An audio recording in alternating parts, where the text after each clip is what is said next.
This is Robert Phoenix, and this is the Astro Weather.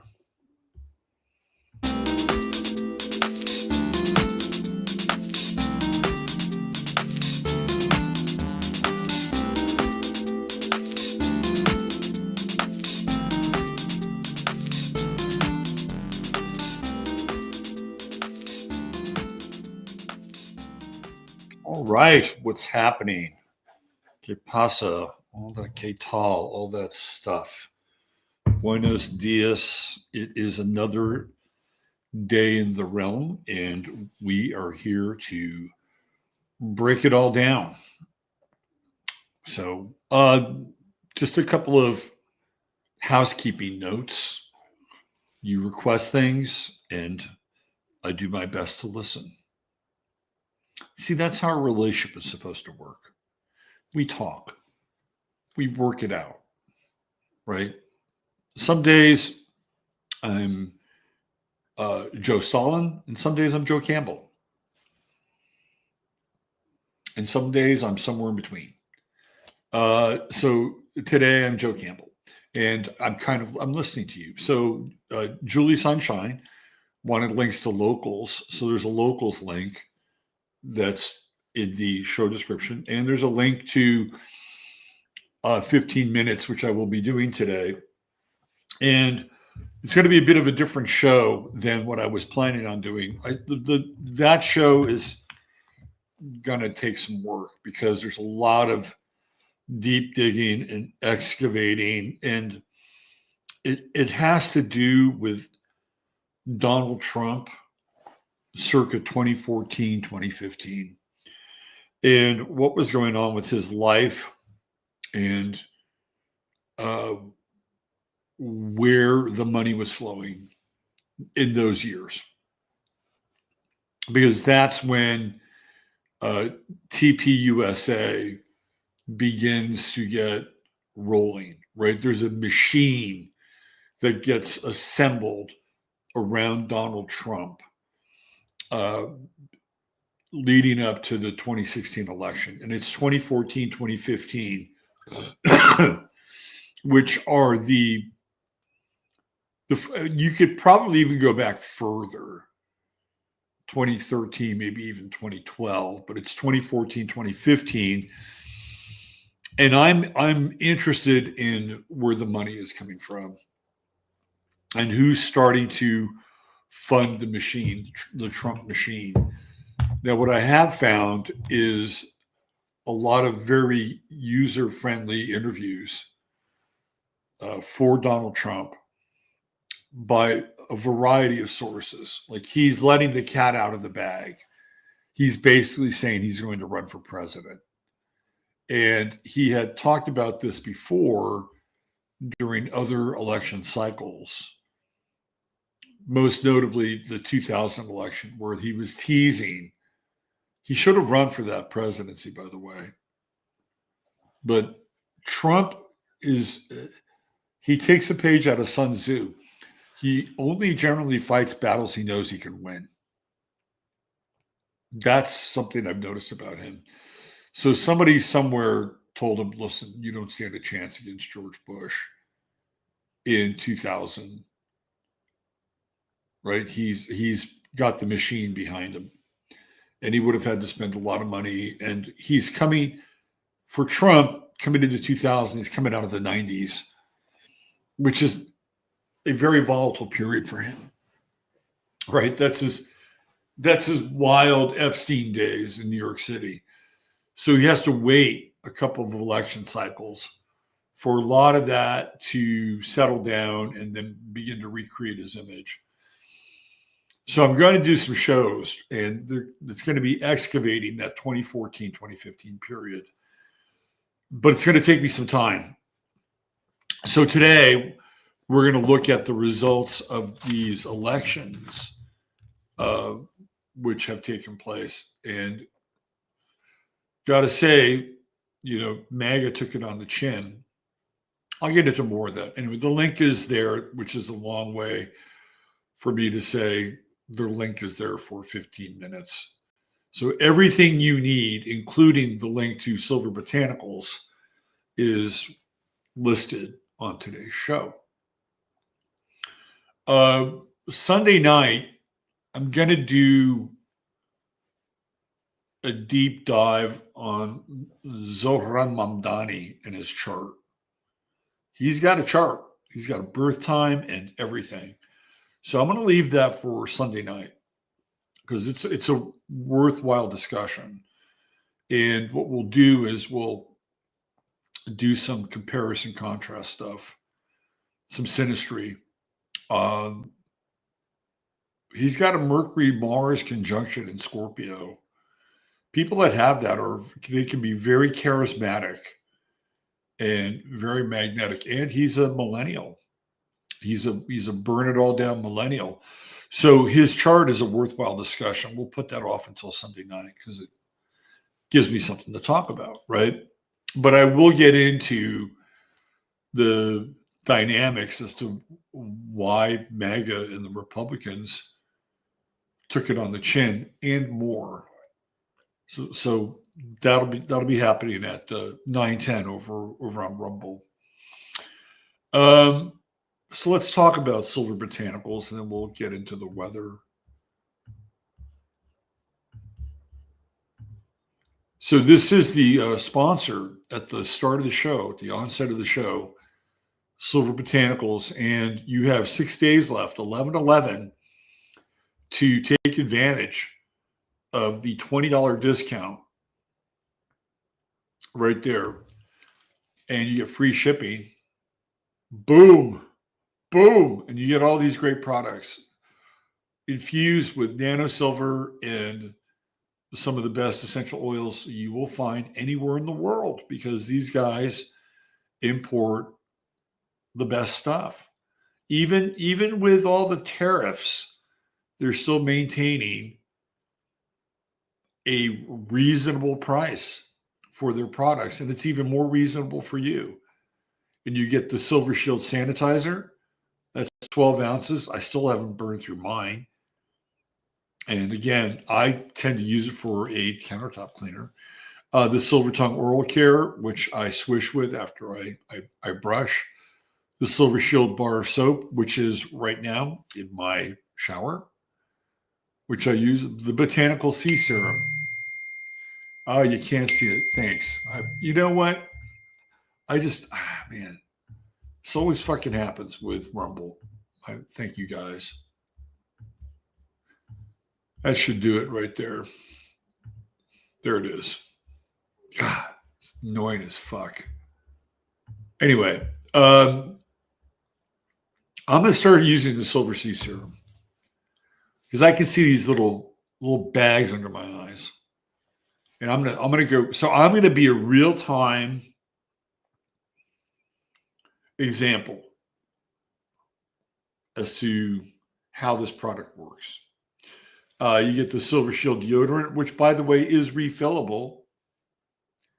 You don't have to keep buying the little containers with the ball applicator. You can actually buy the refills. The Skin Guard Silver Gel, which is good for cracked hands, and we're coming into winter now.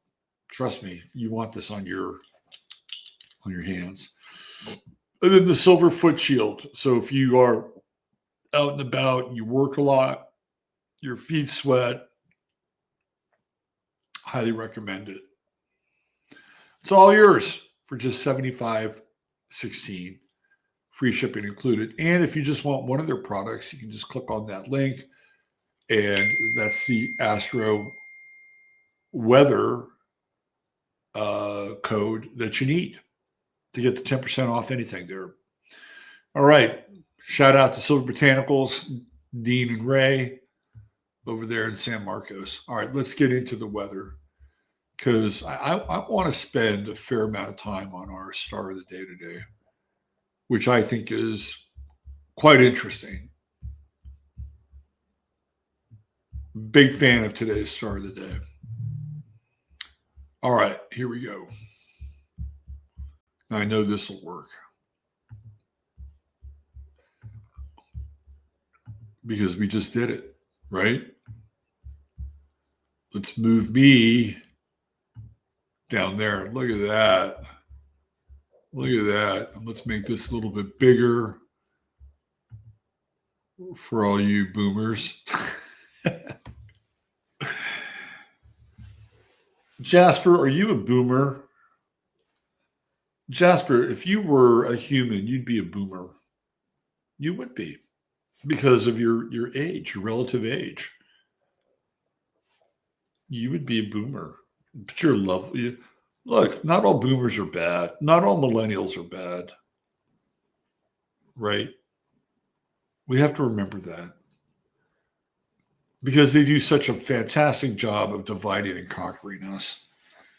God, they're mad. Although they're losing the plot. One of the things I'll be looking at today over on 15 is Mark Levin and his latest screed. Oh my God. This guy is completely indefensible. I'm sorry, if you're Jewish, he's an embarrassment. An absolute embarrassment. If you're a human, he's an embarrassment, let alone being Jewish. And every quote unquote race or color or creed is open to being embarrassed. Happens all the time. Sometimes Trump is an embarrassment. If you're Indian, you gotta look at Kash Patel and say, whoa, whoa, whoa. Bro, come on. Stop taking that FBI plane to Nashville to go see your country star girlfriend. Now, to be fair, he's supposed to take that plane. But shouldn't he be out catching criminals? Honey, I can't see you right now. I've got more guys in the NBA that I've got to frame. I've got to nail for betting, not frame. I can't do that right now. I've got big fish to catch. We got players. Players cheating on games. Can't have that. The moon is full. Looks like we're going to have clear skies tonight. So I will go out tonight and I will capture the full moon here. That is one of my stated goals. I'm going to bring you back a picture of the full moon from here in Kerrville, Texas. I have to find the right spot. Maybe I'll drive around a little bit, get some different shots. So it's in Taurus. Anybody feeling self-indulgent? By the way, I have come to the conclusion that, and listen, I love all signs. I really do. I think they all have their high points, low points, their high octaves, mid octaves, low octaves. It's all in there. I can find something good to say about any sign, or I can find something not so good to say about any sign. It's just the way it is. Right? But right now we're putting Taurus under the microscope because the moon is full. It's illuminating. It's illuminating Taurus. And I have often said that if you wanted to incarnate, it is the best sign to incarnate under. And the question is always, well, why, Robert? Why do you think Taurus is the best sign? Because it is an earth sign. It is a primary earth sign. And I believe the ruler of Taurus is earth. So if you're going to have an earth body, right, that's probably the best earth sign to be incarnate with. It's fixed. It's grounded. Ever meet a poor Taurus? I haven't. They tend to do well financially. Why? Because Tauruses are a little self-centered. They're a little self-centered, and it's okay. I'm not saying that you have to be all service-oriented and shit like that, like Virgo, or you have to be austere like Capricorn, the other earth signs. It's okay to be kind of into who you are as a Taurus and into your body and into being here in this realm. But I will say that based on the fixed sign component of Taurus, they're unapologetically Taurus. So there is that. And we have the moon in Taurus, which illuminates that. So wherever Taurus is in your chart, right, you're going to get the spotlight on that part of your chart. And I love the moon in Taurus. It's exalted. You know, when I moved from California to Texas and my chart got relocated, I had the moon, Mercury, and Venus all in my third house. So I wrote a lot. And the sun was in my second house. And I struggled financially a lot until I hit 40, and then that changed. And then I had to recreate myself as an astrologer and not somebody working for a .com. And even that initially was a bit of a struggle because if I was a Taurus, I would have charged more money for my readings. But being the Virgo that I am, I'm like, I'm going to give people a break because, you know, I mean, I know I can do this, but I'm putting myself under my own apprenticeship. And I suffered financially. And I kept telling myself, well, because back then I was charging $55 an hour for a reading. And it wasn't enough, to be honest with you, for what I needed to make. And it took me a long time to get up to $100, right? But I was writing like crazy. I mean, my output was just, you know, third house, third house, third house, third house, third house.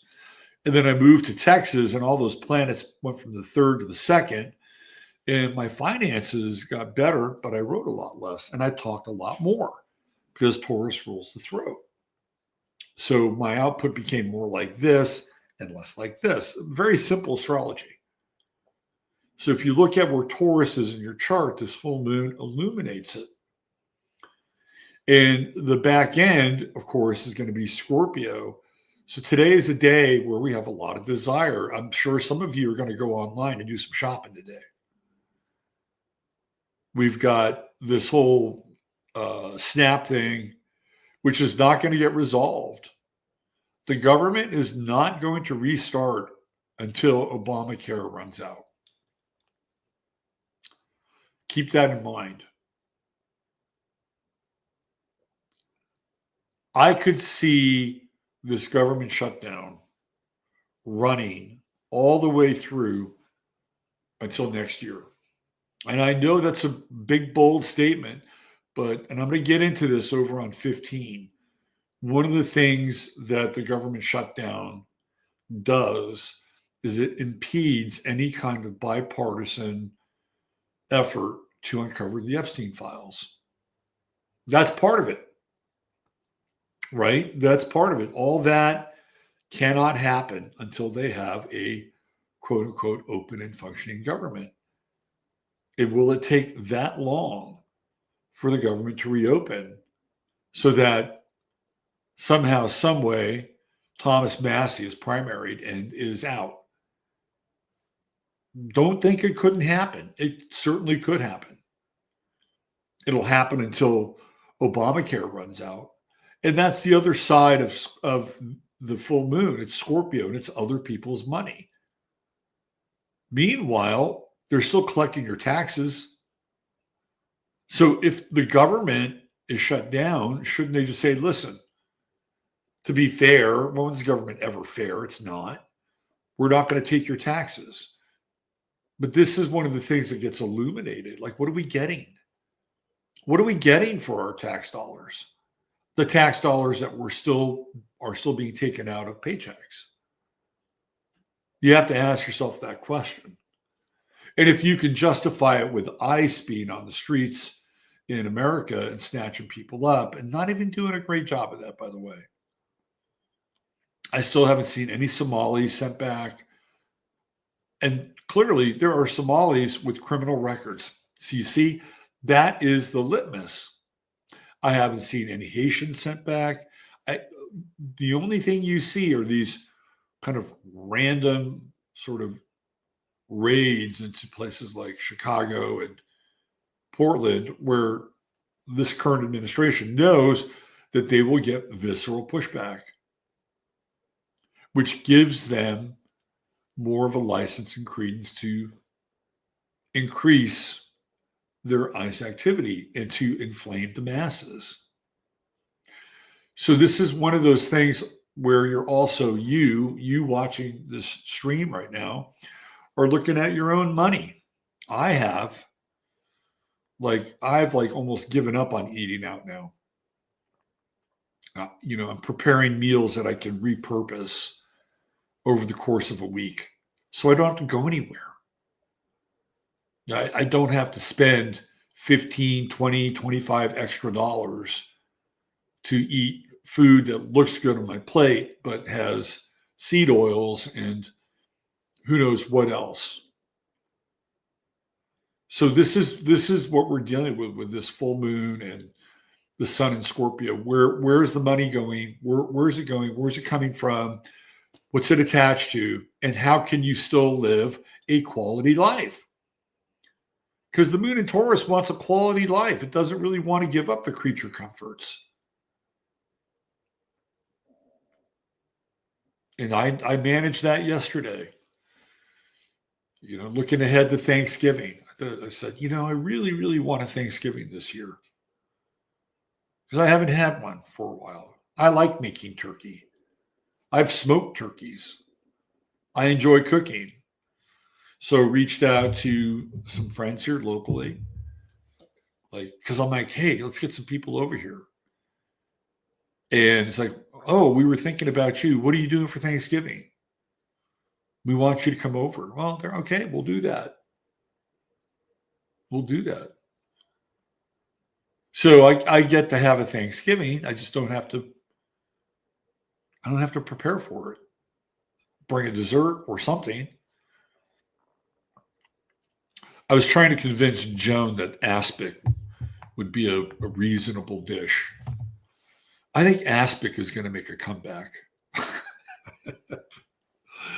I never even had aspic, but I'm not opposed to it. It was big during the Middle Ages. It got replaced by Jello. Jello is the modern version of aspic. And honestly, I kind of miss Jello a little bit. I wasn't a big fruit Jello guy. Just give me the straight Jello. Now, my grandmother, who was, when she wanted to be, speaking of Tauruses, she was a Taurus. She could be a good cook when she wanted to be, but Jello was her thing. Jello and Cool Whip. She didn't even make her own cream. She got Cool Whip from the store. So that's what who knows what the fuck is in Cool Whip. One time as a kid, this was my ritual. When I was a kid, my grandmother would watch me when I come home from school. And the first thing I would do is I would go into her freezer, and she always had Neapolitan ice cream. And I would take the Neapolitan ice cream, and I'd scoop out a big bowl, and I'd throw a shit ton of Cool Whip on it. And one time I had so much, I got sick, and I puked. That was the last time I did it. You see? You don't know what your limits are until you run into them. And this is part of the moon in Taurus. And that's the only thing the moon is doing today. It's in this opposition. So can you live a quality lifestyle? Can you have your creature comforts? And can you figure out where your money's going and coming from at the same time? Can you increase your waistline and tighten your belt simultaneously? That's really the paradox of the Taurus. I mean, there's more to it than that, right? But it's kind of a big part of it. We're just keeping this personal. From a much bigger level, the funding stuff is getting to be maybe problematic. There was a huge plane crash, I believe in Kentucky, where like 7 people died. Was it a Federal Express plane or something? We'll talk more about that on 15. And the air traffic controllers are like on the verge of not getting paid. These are problematic issues here. We're supposedly a first world country. Maybe we should start to, act like that. And the tariffs will be a big thing over the course of the next 24 hours, 48. And they'll come up in the election talk that Trump said that we're going to bring prices down. I haven't noticed it. Things are still relatively expensive. The inflation that took place in the Biden administration hasn't gone down. This is why Mamdani, this is why he won, right? Because he promised people that he's going to make sure that they're not going to be priced out of their city. Whether you like him or his politics or not, people listened. They said, okay, well, we'll trust you. And I've never seen anybody jump a ship as quickly as Eric Adams did. We'll talk more about that. Mars is in Sag. Anything worth doing is worth overdoing. But it's also a very creative time because Mars is still in that kind of latter phase here in that trine with Saturn and Neptune. And I got a little creative yesterday. So today, when we flip the switch for 15, I will be in the other studio with a new backdrop. And, I do my best to take advantage of these astrological transits. And that's part of it. It's like, how can we be creative? How can we, because let's face it, everyday life is a dirty grind. But if you're creative and you have some creative output, whatever it is you do, you could be a jeweler like JJ. I haven't seen Orlando in a while, but she's up every morning doing her show.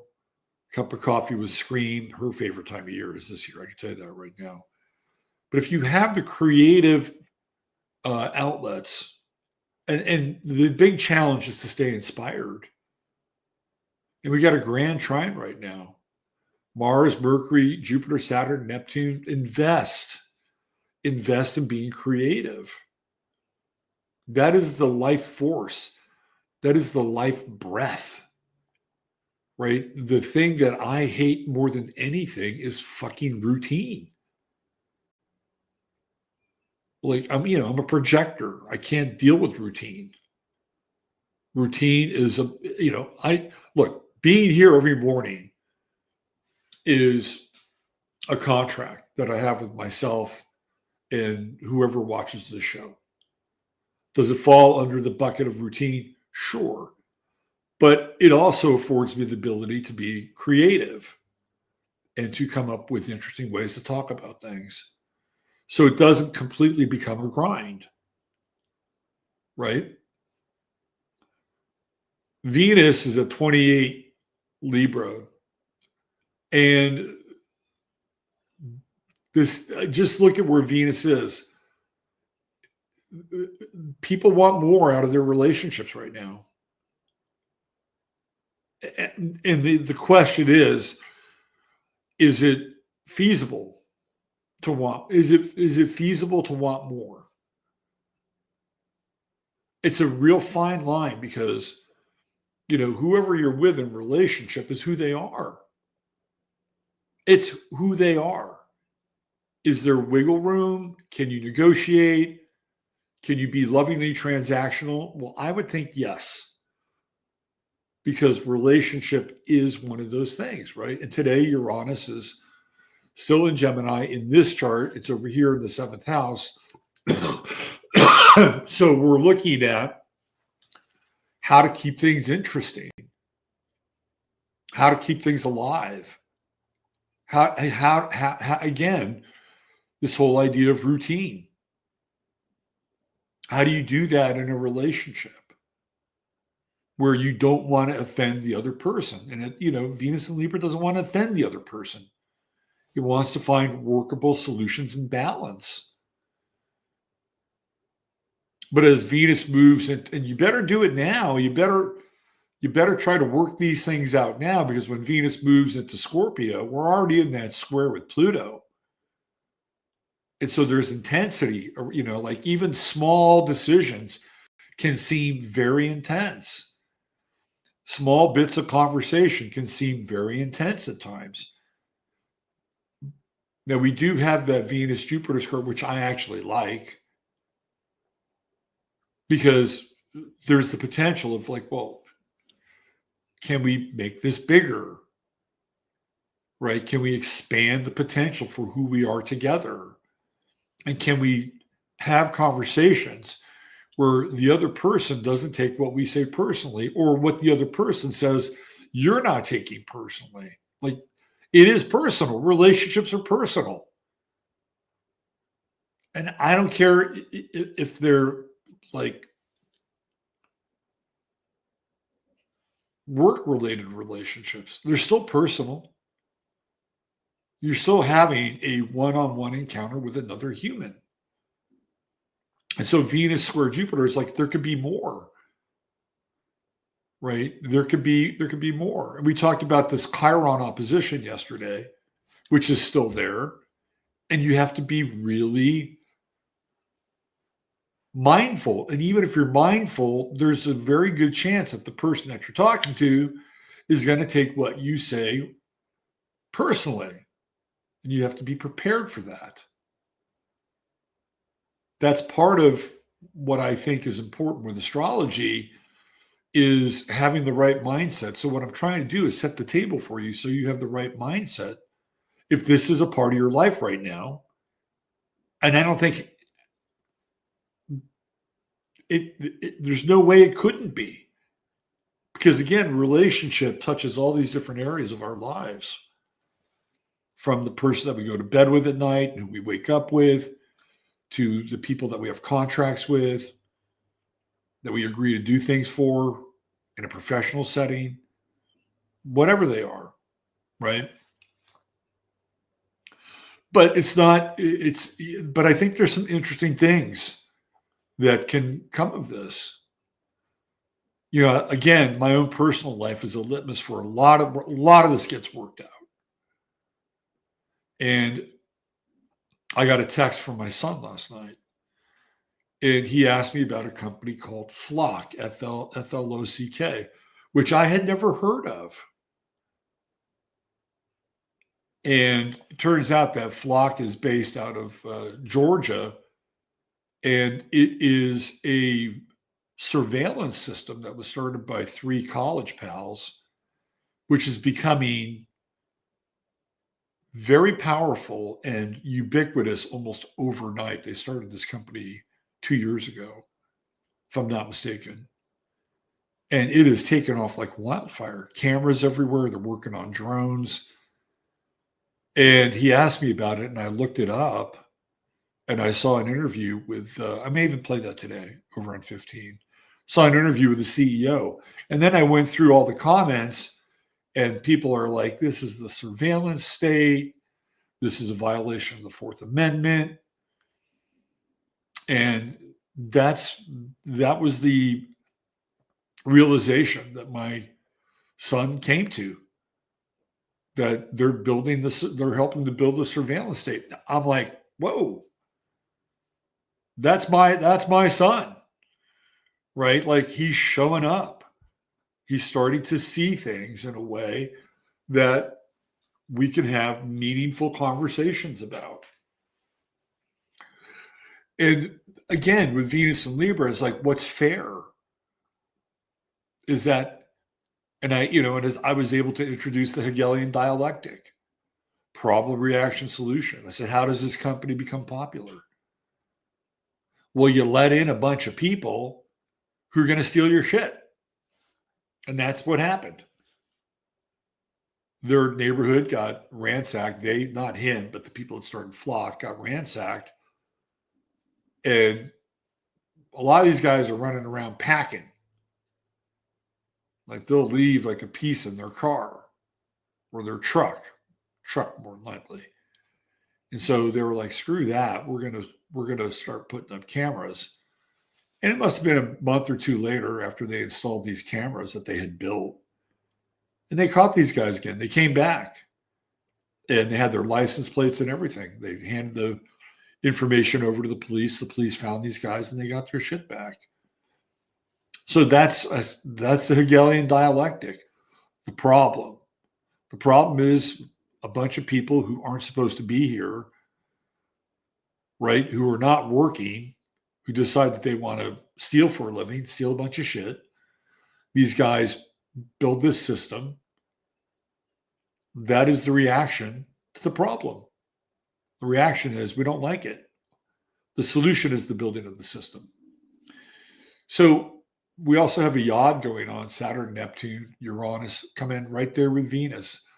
So relationships are but it's not all bad. This is why I'm telling you this story, right? And it's that Venus-Jupiter square. It's like, oh, we're having an interesting conversation here. And I wasn't even the one that brought it up. So even though we have these stressful, these dynamic aspects, they're not all bad. Right? Squares are there so that we can grow. And Venus and Libra is all about reciprocity and being reciprocal in that growth. And it's kind of the odd, it's out of the blue. Oh, look at this. What do you want? Somebody wants some attention. There he is. Boomer. That's my new nickname for you, Boomer. Yes, I know. You want to be the star of the show. Peachy's on patrol. We got this grand trine, right? So we have this dynamic tension that's in the air, which tends to be transactional. But we are not the sole recipient of the dynamic tension and just being purely transactional. There is a lot of potential here. And I love Mars in Sagittarius. It can lend an exuberance. So get going, get cooking, get creative.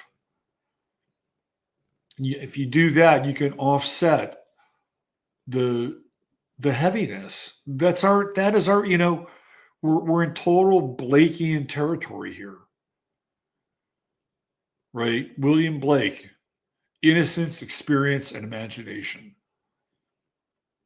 And it just so happens that Blake happens to be a Sagittarius. So if you want out of this hellhole, be creative and be imaginative. That is it, right? Imagination is a gift from God. And this is one of the things that I have an issue with kind of off-the-shelf Christianity. It doesn't seem very imaginative. And I don't count Kirk Cameron and Left Behind being an imaginative expression of Christianity. Right?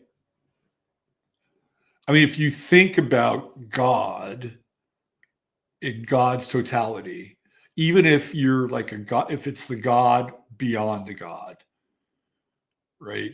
There is still the emanation of this world was created. You may think it's a fallen world and we're just in some kind of Gnostic prison. I don't really subscribe to that in totality.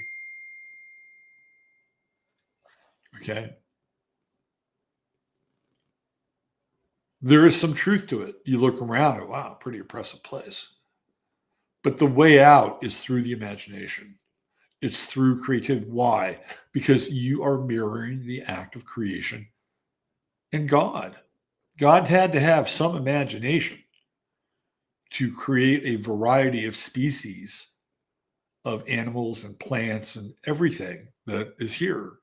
And you could say, well, this came from this star system and this came from, these people that came in and genetically modified. But if you go back and you look at depictions of, let's say, corn. Corn wasn't really discovered until the New World, right? So what are we talking about? 1500s. But corn back then looked very different. But vegetables and fruits looked very different than they do now. And it's not all due to the fact that ConAgra decided to genetically modify them. It's because we live in an evolutionary process here. And it's not an evolutionary process that is like completely Darwinian. When you go into that world, you begin to see, what Christians call elegant design. And you can't have elegant design without imagination. So if you want out of this world, if you want out of the samsara, you better be imaginative and you better be creative. Because that's it. That's your way through. Everything else is pure oppression. And that's why art is, I think, a really important part of being human. And we have this grand trine, take advantage of it. Find ways to infuse your work, your life with creativity and imagination. Yeah, you still have to go through a lot of the transactional stuff. And today's a big transactional day. But never lose sight of that, especially now. All right. Let's get into our True Hemp Science star of the day. Let's get the old banner up here. A lot of times, I want to thank the people that sort of called me out on Thursday because I was in a bit of a rambler mode. Every now and then, constructive criticism is a really good thing. And this is one of the things that I do my best to not shirk from. And it's like, yeah, I could tighten up the show. I can get to the lead faster. I can give people more bang for their buck because you're getting up and you're here to watch this. You're carving out time to watch this. So it's on me in order to make it more interesting and palatable for you. So even though said person turned out to be a bit of a troll, I'm okay with that. I am okay with that. Because it's helped me sharpen my axe a little bit here. All right, so True Hemp Science is the sponsor of this portion of the show. And hang in here, don't go away, because there's some interesting stuff, and I chose this picture for a reason. And you'll see why. You'll learn a little bit about astrology here. So today's True Hemp Science star of the day is Sam Shepard. And True Hemp Science, of course, is your one-stop shop for all things CBD. And our guy Chris has done a tremendous job at creating, I think, some of the best CBD you can find. And all you got to do is go there, find something you like, and there's plenty there. Spend $100 more, type in 15MINS, and guess what you'll get? You'll get the goodie bag. And the goodie bag has more stuff than your order. $150 more, get you free shipping. There's always a 30-day money-back guarantee. Always. Do I have the right mic in? Yes, I do. Okay, let's talk Sam Shepard. Look how intense he looks. Look at that. Look at that vein running down from his crown through his third eye. That's intense. Right? And Sam's got those scorpionic eyes. And here he is with Patti Smith. And they were lovers in New York City. And this is where Sam Shepard begins his career, not as an actor, but as a playwright. And he's written over 44 plays, essays, books. Sam Shepard is literary. And Patti Smith is about as literary as it gets. She used to work at a bookstore. Was it Shakespeare and Company, I think? Something like that in New York. Big famous bookstore. And she was sort of the downtown queen of lit. She loved the romantic poets and people like Baudelaire, Rimbaud. Those were the French symbolists. Those were her influences in many ways. And they were tight. And I'll show you how tight they were. But let's take a look at his chart first.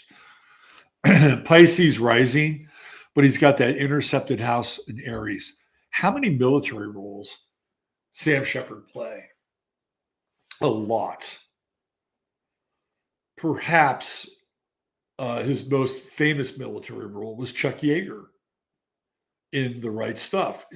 I mean, ensemble cast. Chuck Yeager as a person was not a good person. He was not a good person. In World War II, he was flying around Germany, shooting Germans after the war was over. I shit you not, okay? So Chuck Yeager is portrayed as a hero, even though he was a supersonic test pilot and supposedly was the guy who helped pave the way for the space program. But it's a military figure. Sam Shepard also plays a general in Black Hawk Down, which, by the way, is one of my favorite war movies. Black Hawk Down is a motherfucking great war movie because it shows the vicissitudes of war in a very unflinching kind of way. And it's all about being in Somalia with the UN forces. And Shepard's not on the ground, but he plays the general who's kind of in charge of this mission. He also plays Val Kilmer's partner in the FBI in Thunderheart, which is another movie I really love. So a lot of Shepard's roles are tied to military law enforcement. I mean, he's got other roles in movies, obviously. But those are the ones that, for me, really stand out. And it's that intercepted house in Aries. And it's really the Chuck Yeager role in The Right Stuff. He just nails it. Totally nails it. And you can see sort of the literary function with Shepard. He's got that Sun-Mercury conjunction in Scorpio. And it's in the 8th house. And he a lot of his themes that, like in True West and some of the other plays he writes about they're dark. And it's sort of the end of the American dream.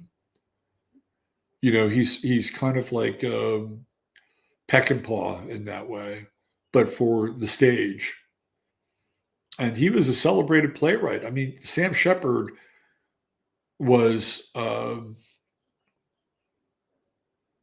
seen as like, a major American playwright.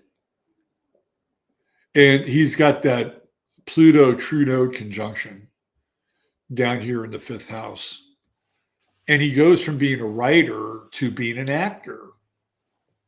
And that's really where we know Sam Shepard as an actor, beyond the fact that he was this celebrated playwright. And his plays were produced and performed in the Bay Area, as well as New York, where he wrote a lot of them. But that's right here. That's the sort of the creative. Speaking of creative, this guy was creative. He was creative. He had imagination. And he winds up eventually being with Jessica Lange. And they have a long-term relationship. They wind up living on a farm together. And Jessica Lange is very different than Patti Smith. Venus and Virgo. Jessica Lange she's functional. And I don't mean that in a bad way. Right? She's functional in a bad way. In a way where Sam Shepard could have children with her, which he did. And Patti Smith had children. She wound up actually marrying Fred Smith, who was the drummer for the MC5, and wound up having children with him. So it's not as if Patti Smith couldn't be a mother, but she wasn't going to be the mother of Sam Shepard's kids. And he's got Jupiter in Leo in the sixth house,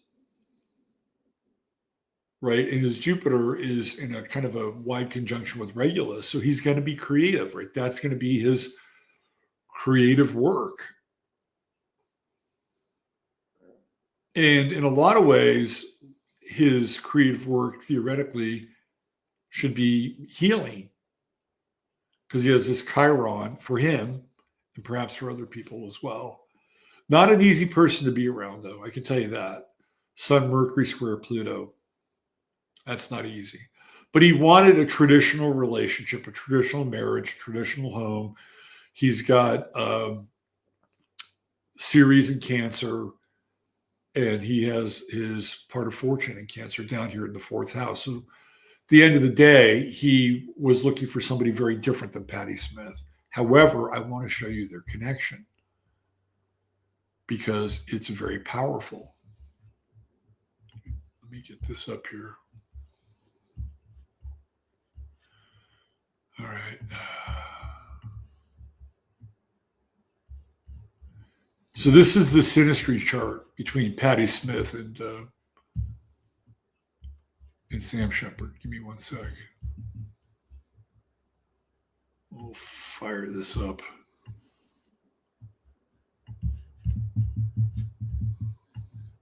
All right, so Shepard's on the inside and Patti Smith is on the outside. So automatically we see Ceres conjunct his moon in Aquarius. Hard guy to get to know. Sun, Mercury, 8th house, moon in the 12th house. Not an easy guy to get to know. And he's kind of a force too, right? He's got that Mars-Saturn conjunction, Uranus in the third, so he's kind of brilliant. But Patti Smith's Ceres is right there on his moon, so she's nurturing him. She knows him in a way that other people just don't. And her black moon Lilith is right on his midheaven. And she is his dark muse. And you can tell that through that relationship, she's encouraging him to write and to find his voice. You can see it. Sun, Mars in the 10th house. She's going to have an impact on his professional career. And her Mercury is in Sag, right there, conjuncting his midheaven.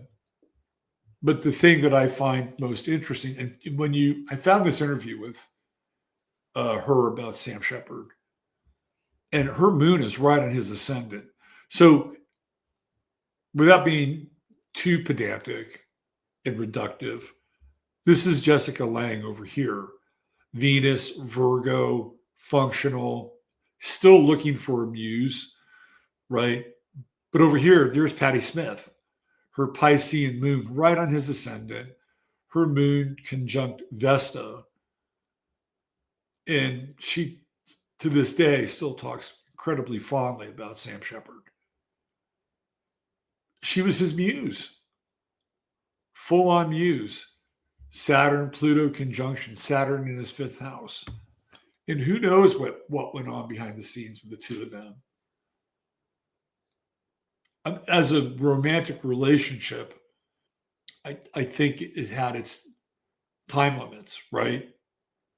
But as kind of a muse-like inspired relationship, that's the role Patti Smith played in Sam Shepard's life.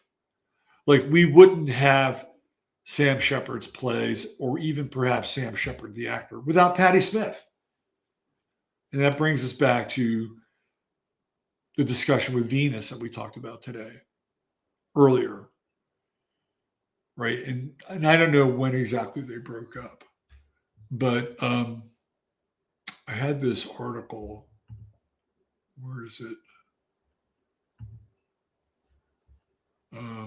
Did I ditch it?